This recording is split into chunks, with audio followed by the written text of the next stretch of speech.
नागपुर में पुलिस ने एक पेंटर को वाहन चोरी के मामले में गिरफ्तार किया है। काम के बहाने रेकी कर आरोपी मास्टर की मदद से मोपेड गाड़ियों को चुरा रहा था। उसकी निशानदेही पर 7 मोपेड गाड़ियां भी पुलिस ने बरामद की है। सीसीटीवी फुटेज में चोरी की एक वारदात कैद होने के बाद पुलिस इस चोर तक पहुंची थी।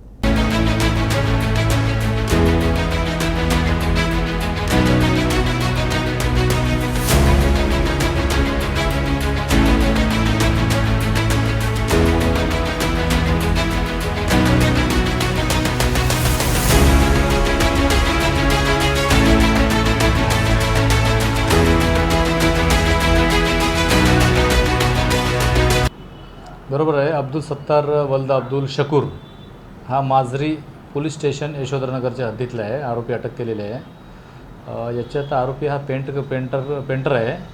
हा पेंटिंग करताना बघून घ्यायचं ज्या ठिकाणी एखादा गाडी सोडलेली आहे, गाडी ठेवलेली आहे, त्याच्यात मास्टर कीच्या सहाय्याने तो गाडी चोरी करायचं आणि आपल्या घराच्या बाजूला जाऊन ठेवून द्यायचं। ते काही दिवसांनी जमा करून तो विकणार होता दुसऱ्याला।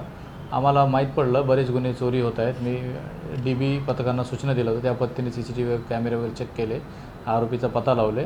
त्या ठिकाणी गेले असता गुन्ह्यात वापरलेली गाडी पण मिळाली आणि पोलीस स्टेशन पाचपावलीचे 5 गुन्हे उघडकीस आले आणि एक गुन्हा तहसीलचा गुन्हा उघडकीस आला।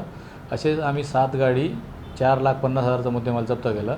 सदरची कारवाई आमचे पोलीस आयुक्त साहेब, सहपोलीस आयुक्त madam, additional CP sir, region आणि उपायुक्त आणि ACP मॅडम यांच्या मार्गदर्शनात ही कारवाई केलेली आहे। त्याच्यात कारवाईमध्ये आमचे पोलीस हवालदार पवन भटकर, प्रकाश राजपल्लीवार, शाहनवाज मिर्जा, ओमप्रकाश बुर्डे, पवन ठाकूर आणि नितीन वर्मा यांनी चांगली कामगिरी केलेली आहे।